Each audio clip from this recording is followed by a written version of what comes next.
ताला वो तो गुनाह से नावाकिफ है। उसने एलानिया कहा, कौन है जो मुझ में गुनाह साबित करे, उसके जख्मों की पहचान कीजिए।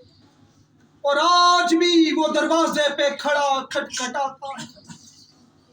अपनी जिंदगी के उन बंद दरवाजों को, उन बंधनों को खोलिए। वो आज भी आपके साथ बैठ बातें करना चाहता है, वक्त गुजारना चाहता है और आपकी जिंदगियों को बचाना चाहता है। हालेलुया। आप खुश हैं? आमीन। खुदावंद के जलाल के लिए भरपूर तरीके से दस्तार बजाकर उसकी तारीफ कीजिए, क्योंकि वो भला है, उसकी शक्ति अबदी है और उसका प्यार निराला है। मेरे अजीजों, कलाम आज मैंने कुछ और सुनाना था, लेकिन वक्त की मुनासबत, माहौल की मुनासबत खुदावंद ने मेरे दिल में कुछ और डाला। आज का जो टॉपिक है उसके लिए मुझे अपने इन बहन भाइयों के ध्यान की जरूरत है, आपके कुछ कीमती वक्त की जरूरत है, क्योंकि टॉपिक छेड़ने लगा हूं मैं वो जिससे शैतान को लगेगी आग। हालेलुया। और आज आपने इस कलाम को सीखकर शैतान को अपने पैरों के नीचे कुचलना है। हालेलुया।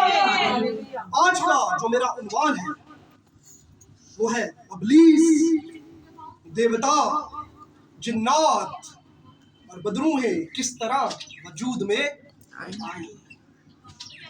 टॉपिक वो है जो हर इंसान की ख्वाहिश होती है कि वो सीखे, समझे, और आज हम उसको कलाम मुकद्दस की रोशनी में सीखेंगे। टॉपिक ऐसा है, हवालाजात के साथ आपको बयान करूंगा। अगर आपका जरा सा भी ध्यान आगे पीछे हुआ, आपको कुछ भी समझ नहीं आनी, बाद में हमने कहा पादरी की सुना, इसलिए ध्यान आपका ने कलाम की तरफ रखना है ताकि कोई बात स्किप ना हो। बहुत कीमती बातें हैं। आइए स्टार्ट करते हैं लूसीफर से। मेरे अजीजों, कलाम मुकद्दस में पैदाइश की किताब को जब हम पढ़ते हैं तो लिखा है कि खुदावंद ने सबसे पहले जमीन और आसमान को बनाया। खुदावंद ने जब जमीन और आसमान को बनाया, समुंदर के अंदर की मखलूकात को बनाया, जब सब चीजें वजूद में आ गई तो खुदावंद ने, और इन सब चीजों को खुदावंद ने कलमाए कुल से बनाया। कलमाए कुल का मतलब है खुदावंद ने बोला और हो गया। अब आई बात लूसीफर की। फरिश्तों को भी खुदावंद ने कलमाए कुल से बनाया, लेकिन लूसीफर की दफा खुदावंद ने क्या किया? खुदावंद ने उसको बड़े ही चाव से बनाया, बड़े ही मोहब्बत से, बड़े ही क्या कह सकते हैं कि अंदर से खूबसूरती से, निखार से बनाया। और जब उसको बना दिया तो वो तमाम फरिश्तों का हेड था, और एक और उसकी ड्यूटी थी, साया अफगन की मानिंद वो खुदा के हजूर रहता था। इस तरह साये की मानिंद उसके पैरों से म्यूजिक की लैट्स निकलती थी, उसके पैरों से इतना वो करीब था कि बयान से बाहिर है। और कलाम मुकद्दस को हम जब पढ़ते हैं तो लिखा है कीमती पत्थरों से बनाया। और वो कीमती पत्थर कौन कौन से थे? संगे सुलेमानी, जबरे जद, जमरूद और संगे यश। और खुदावंद ने उसे फिर आग से तपाया। जब खुदावंद ने उसे बनाया तो मेरे अजीजों, सबसे पहले खुदावंद ने अगर किसी को मसा किया और लूसीफर था, सुबह का चमकता हुआ सितारा। और मसा करना ये नहीं होता। आजकल लोग कहते हैं टच, ये मसा नहीं होता। बेटा इधर आना, ये मसा होता है रब करना। खुदावन ने अपने हाथों से उसको रब किया, मसा किया, बरकत दी। और हिजकिय्याह की किताब 28 बाब 14 आयत मुकद्दस में लिखा है, तू मंसूर करूबी था, सॉरी मेरा गला खराब है मेरे से, जो साये अफगन था, और मैंने तुझे खुदा के कोए मकदस पर कायम किया। तू वहां आतिशी पत्थरों के दरमियान चलता फिरता था। लेकिन समटाइम हमें अपने मुकाम की समझ नहीं आती। खुदावन जब हमें भरता है तो हसद गरूर ऐसी चीज है। हसद और गरूर आपकी जिंदगी में आपकी पस्त हाली का सबसे बड़ा इनाम है। जब आपने ज़वाल में जाना है, जब आपने गिरना है, आपके अंदर हसद आएगा, आपके अंदर गरूर आएगा। अब आई बात इंसान की। कलाम मुकद्दस में लिखा है, आओ हम इंसान को बनाएं। आओ हम लफ्ज़ों पर गौर कीजिएगा। खुदा वाहिद है, खुदा एक है। उसने कहा आओ हम इंसान को बनाएं। जब खुदावंद कदूस को अपने से बड़ी कोई शख्सियत नजर नहीं आती तो अपने से ही हम कलाम हो जाता है। खुदा बाप, खुदा बेटा, खुदा रूह कुद्दस, तीन में एक है। हमारा ईमान है। हालेलुया। खुदावंद ने कहा आओ हम इंसान को बना, और ऐसे ही नहीं बना लेते। खुदावंद ने कहा आओ हम इंसान को अपनी मानिद, अपनी शबीह पर बना दे, और मट्टी से। और जब खुदावंद ने इंसान को बनाया तो उसके नथनों में अपना दम फूंका। लूसीफर उस चमकते सितारे से बर्दाश्त न हुआ। उसने कहा ये क्या कर दिया तूने मुझसे मशवरा। मैं ये आपको तारीख से हर बात कलाम मुकद्दस में लिखी नहीं होती। जब हम डीप स्टडी करते हैं, जब हम रवायातों को पढ़ते हैं, जब हम तारीख को पढ़ते हैं तो हर एक चीज आया होती है। बुजुर्ग यूहन्ना कहते हैं हर एक चीज को मैं बयां करता तो कलाम मुकद्दस में पूरी नहीं आ सकती। मेरे अजीजों, लूसीफर ने बगावत की। उसने कहा अच्छा तूने तो मुझे तेरे चाव से बनाया, तूने तो मुझे आतिशी पत्थरों में बनाया, तूने मेरे से पूछा नहीं और अपनी मानिद बना लिया। मेरे अजीजों, खालिक कभी मखलूक से मशवरा नहीं करे। वो मखलूक थी, वो खुदा के हाथ की बनाई कारागरी सी। अब खुदा उससे मशवरा नहीं कर सकता था कि मैं उसको बनाऊं या ना बनाऊं। समझ आ रही है बात?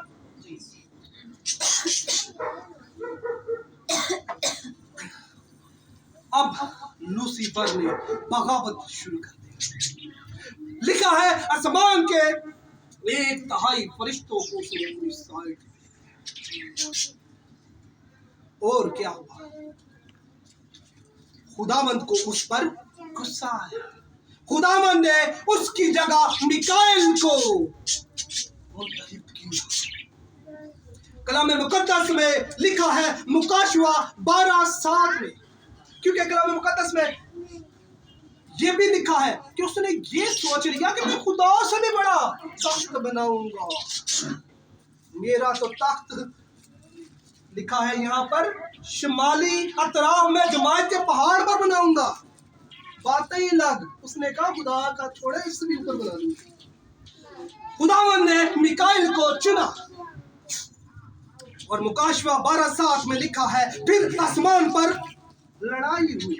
मिकाइल और उसके फरिश्ते अज़दहा से लड़ने को निकले और अज़दहा और उसके फरिश्ते इनसे लड़े। तो गालिब किसने आना था? खुदा। मेरे बादशाहों के बादशाह यीशु अल-मसीह ने, मिकाइल ने उस जंग को फतह किया, क्योंकि बादशाहों का बादशाह यहूदा का शेर बब्बर उसके साथ था। कलाम मुकद्दस में यसाया 14 उसकी 12 से 18 आयत मुकद्दस पूरी आयत को नहीं मैं पढ़ूंगा, टाइम शॉर्ट है, इसको मैंने आपको प्रॉपर तरीके से एक्सप्लेन करना चाहता हूँ, इसलिए मैं चाह रहा हूँ कि मैं इसको जितनी जल्दी इसको लिखा है। आए सुबह के सितारे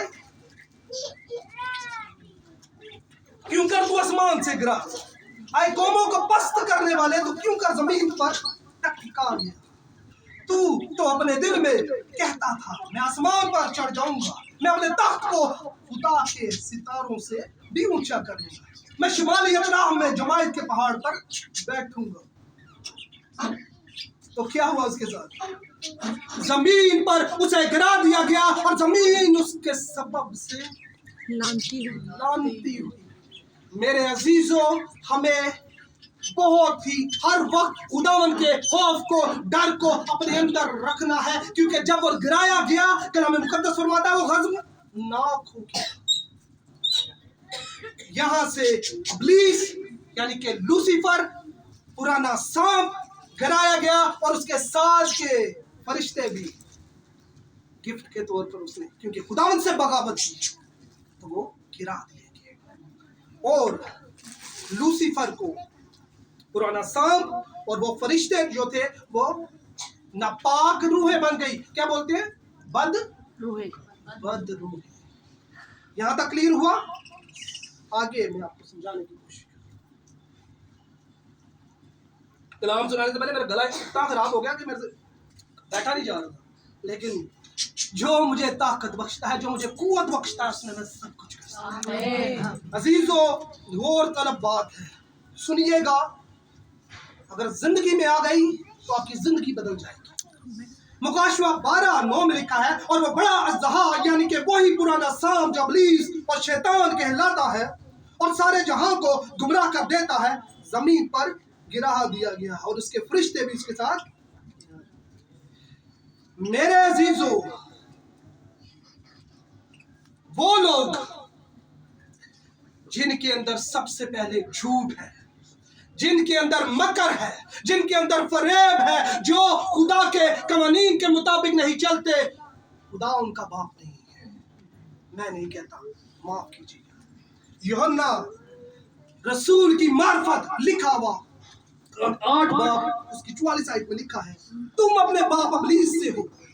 गौर से सुनिएगा, तुम अपने बाप इब्लीस से हो और अपने बाप की ख्वाहिशों को पूरा करना चाहते हो। वो शुरू ही से खूनी है और सच्चाई पर कायम नहीं रहा, क्योंकि उसमें सच्चाई है नहीं। जब वो झूठ बोलता है तो अपने से ही कहता है, क्योंकि वो झूठा है, बल्कि झूठों का बाप है। जो लोग अपने अंदर ये आदत रखते हैं, आज से अपनी जिंदगी को झूठ से दूर कर लें, क्योंकि झूठों का बाप इब्लीस है। गौर तलब बात है। आगे बदरूहें, इब्लीस क्लियर हो गया। आगे सीखते हैं। हमारे लोगों में बहुत ज्यादा कंफ्यूजन होती है कि खुदा के बेटों ने आदमी की बेटियों से जबार और अकल कौन थे, बुजुर्ग नूह को बचाने का मकसद क्या था, और खुदा यीशु का दुनिया में आने का मकसद क्या था।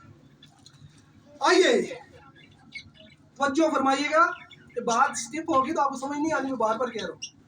इसके लिए आपके भाई ने रात को स्टडी कर रहा था, मेरा सिर चकरा गया, क्योंकि ये आम बातें नहीं है, ये बातें गौर तलब है। एक मसीही होने के लिए हमें ये बातें समझनी चाहिए। पैदाइश 6 बाब 1 से 8 आयत मुकद्दस में लिखा है, जब हुए जमीन पर आदमी बहुत बढ़ने लगे और उनकी बेटियां पैदा हुई, तो खुदा के बेटों ने आदमी की बेटियों को देखा कि वो खूबसूरत हैं, जबकि उन्होंने चुना और उनसे, जिनको उन्होंने चुना, उनसे उन्होंने ब्याह किया। तब खुदावन ने कहा, मेरी रूह इंसान के साथ हमेशा मजाकत ना करती है, क्योंकि वो भी तो बशर है। तो भी उसकी उम्र 127 बरस की हुई।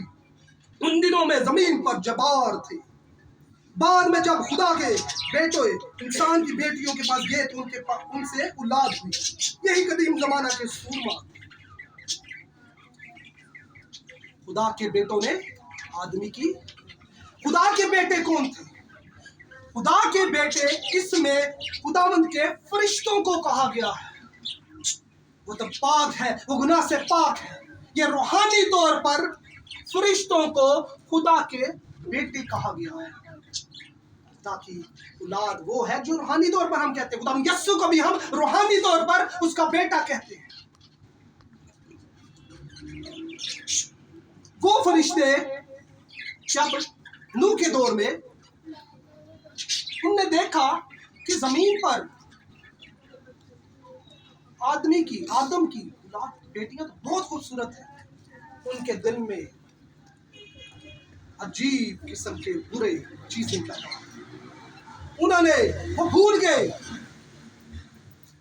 इनडायरेक्टली हम यह कह सकते हैं कि शैतान ने, जो लूसीफर था, उनने उनको गुमराह कर दिया।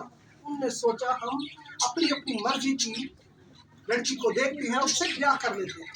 आगे क्या लिखा है? यहूदा का आम हद, उसका पहला बाब 1 से 6 आयत मुकद्दस में। और जब उन फरिश्तों ने अपनी हुकूमत को कायम न रखा बल्कि अपने खास मुकाम को छोड़ दिया, तो उनको उसने दायमी कैद में तारीकी के अंदर रोजे अजीम की अदालत तक रखा है। समझ आ रही है बात? और तलब है। जब उन फरिश्तों ने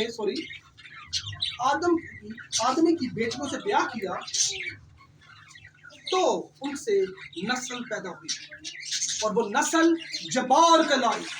6 उंगलियां, 6 पैरों की उंगलियां, बड़े बड़े जाति जूलियत भी उसी नस्ल में से था।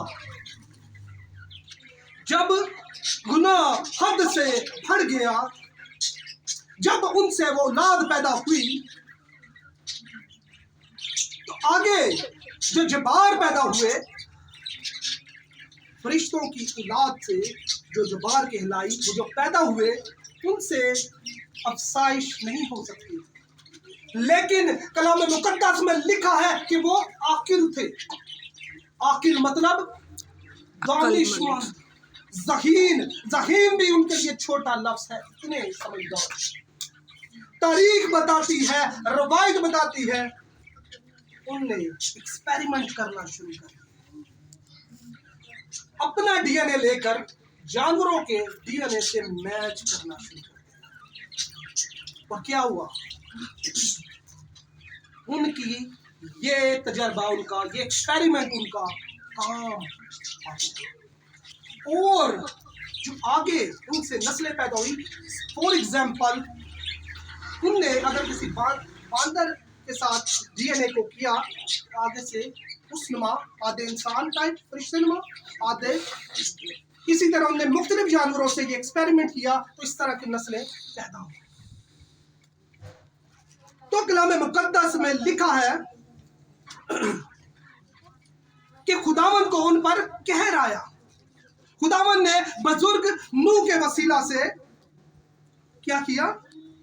उनको पैगाम पहुंचाया, जो बाकी लोग बचे हुए थे, कि अभी भी बाज आ जाओ। तो लोग कहते हैं ये पागल है, ये बुजुर्ग हो गया है, ये एवं ही साढ़े अल्फाज के अंदर गोलियां मार रहे।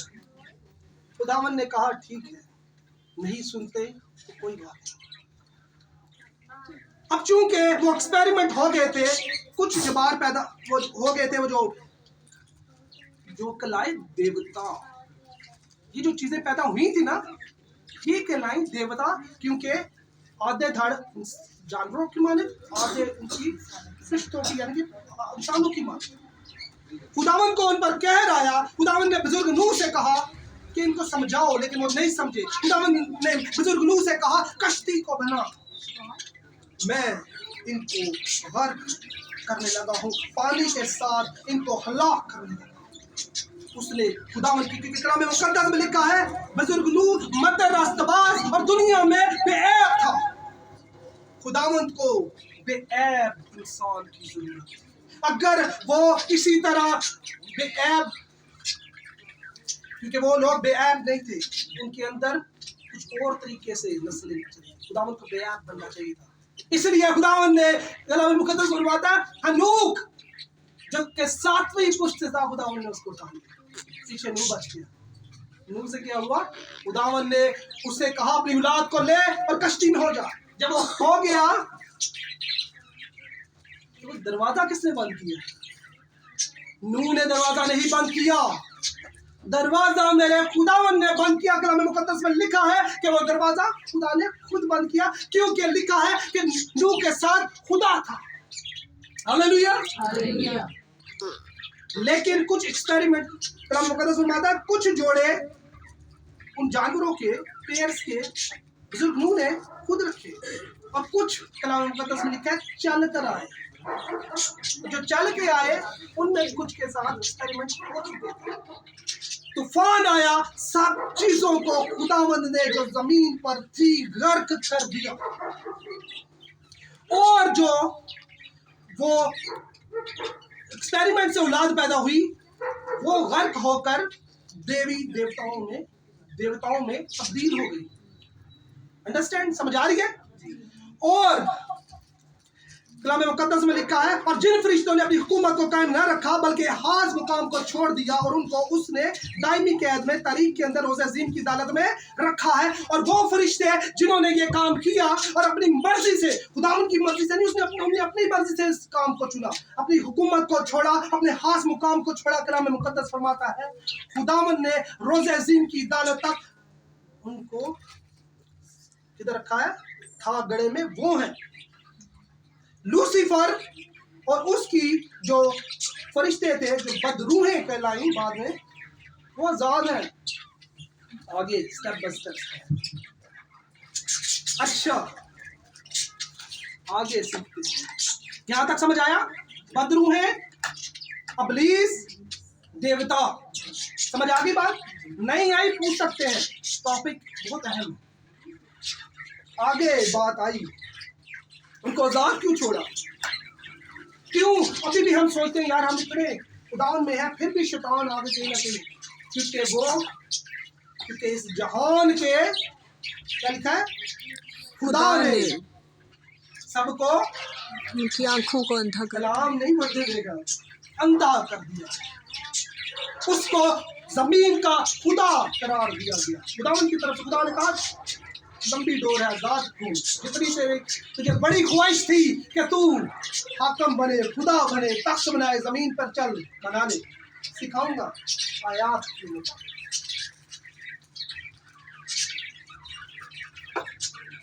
जब तूफान खत्म हो गया, सब कुछ गर्क हो गया, तो कुछ जो नस्लें, जो पेड़ से एक्सपेरिमेंट हुए थे, उनसे फिर से नस्लें पैदा जो उनने की हुई थी। कुछ चल कर आई और कुछ बुजुर्गों ने खुद जो चल कर आई उन पर एक्सपेरिमेंट हुए थे। और तरफ बात है, तवज्जो नहीं डाली। क्या हुआ?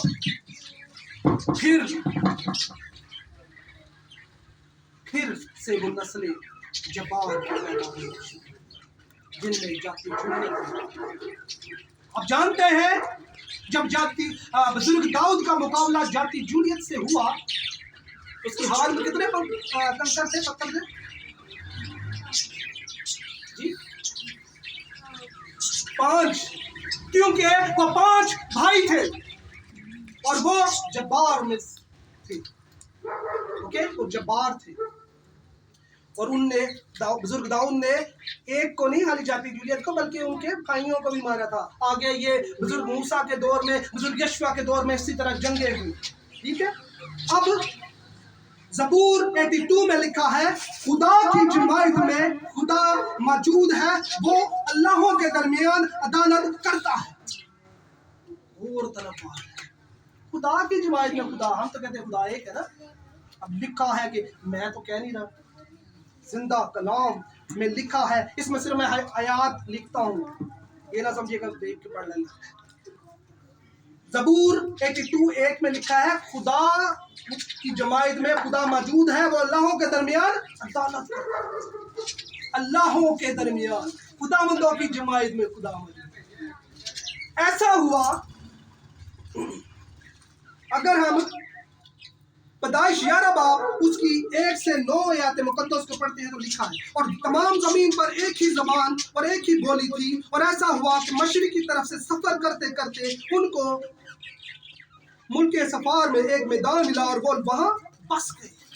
और उन्होंने आपस में कहा, आओ हम ईंटें बनाएं और उनको आग में खूब पकाएं, सो उन्होंने पत्थर की जगह ईंट से और चूने की जगह गारे से काम दिए। फिर वो कहने लगे, आओ हम अपने वास्ते एक शहर और एक बुर्ज जिसकी चोटी आसमान तक पहुंचे बनाए, यहाँ अपना नाम करें। उन्होंने देखिए अब तक काम नहीं होया, चलो काम शुरू करो। लाल मुकद्दस कहता है इतना बड़ा उन्होंने बुर्ज बनाता कि आसमानों से बातें कर। उन्होंने क्या उत्थे भी काम कर नहीं सके, इत्थे अपना नाम जरूर बनावांगे। और मैं एक और बात बताऊं, वो बाल कौन था? बाल इनडायरेक्टली इब्लीस को कहा जाता है। फिर वो कहने लगे, आओ हम अपने वास्ते एक शहर एक बुर्ज जिसकी चोटी आसमान तक पहुंचे बनाए, यहाँ अपना नाम करें। ऐसा ना हो कि वो हम तमाम रुई जमीन पर गंदा हो जाए। उन्होंने भी गैरत रखी कि ऐसी फिर उतना शर्मिंदा हो दोबारा ही ना शर्मिंदा हो जाइए, ऐसा नहीं, रंगा रखो। और खुदावंद इस शहर में उस बुर्ज को जिसे आदम बनाने लगे देखने को उतरा अपने जाहो जलाल के साथ। और खुदावंद ने कहा, देखो ये लोग सब एक हैं और उनकी सबों की एक ही जुबान है। वो ये करने लगे। अच्छा, खुदावंद ने देखिए कार की रेले आओ देखने हैं। खुदावंद अपने जाहो जलाल जब भी आता है अपने जाहो जलाल के साथ। खुदा ने देखिया, खुदा ने क्या, वेरी गुड। उसी से कलाम फरमाता है, खुदा ने उनकी जुबान में कलाम और लिखा है खुदा की जमात में खुदा मौजूद है गुलाहों के दरमियान। खुदा ने क्या, चलो आओ। उसे तो तुम चाह पूरा नहीं कर सकते, जमीन तक तुम्हारी चाह पूरी। कलाम मुकद्दस में लिखा है, अस्तशना 4 उसकी 39 आयत मुकद्दस। एक बात भी मैं अपने से ही नहीं कर रहा, कलाम मुकद्दस में आप नोट कर सकते हैं, घर जाके पढ़ सकते हैं।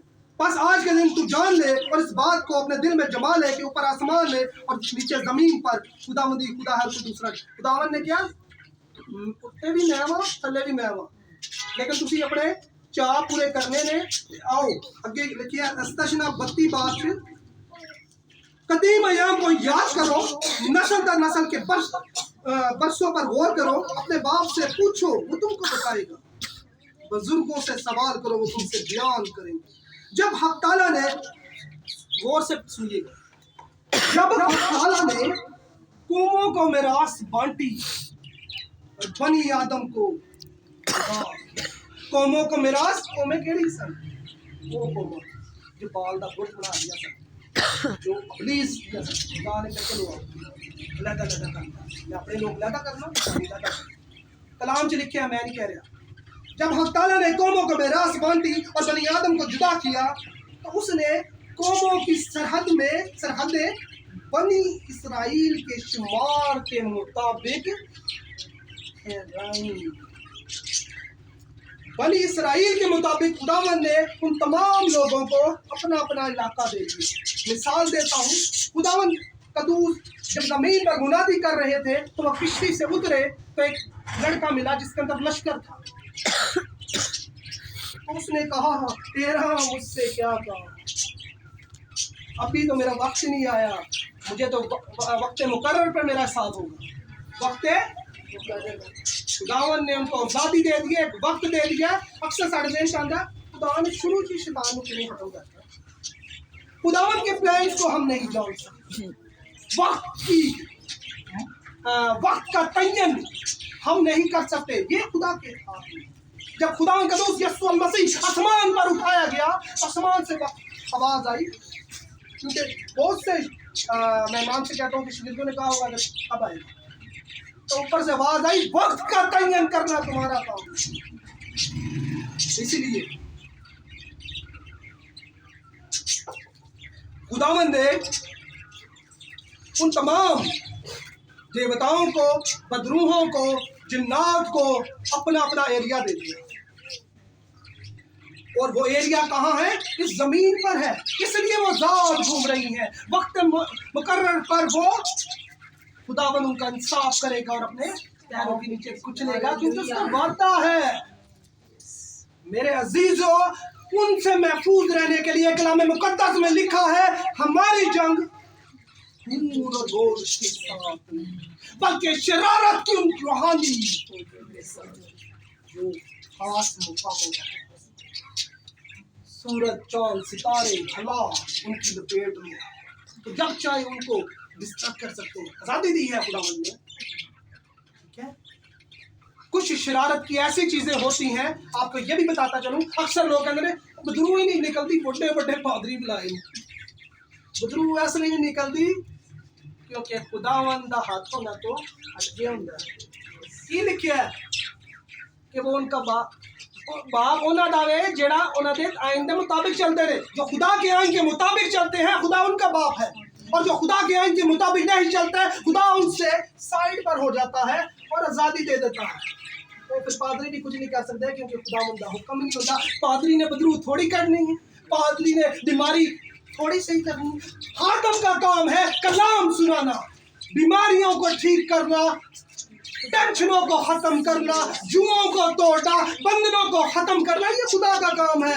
पादरी का अपने बैठे लगा रहे होते हैं, तो काम नहीं पादरी का काम है जाओ और कौमों को मेरा शागिर्द बनाओ, उन्हें बाप बेटे रूह कुद्दस के नाम से कलाम सुनाना। शिफा देना यीशु मसीह का काम। और मेरे अजीजों, आज से तहिया कर ले कि हमारा बाप कौन सा है। सोचें, आज इस आयत को सोचिएगा जाकर। आयत कौन सी थी?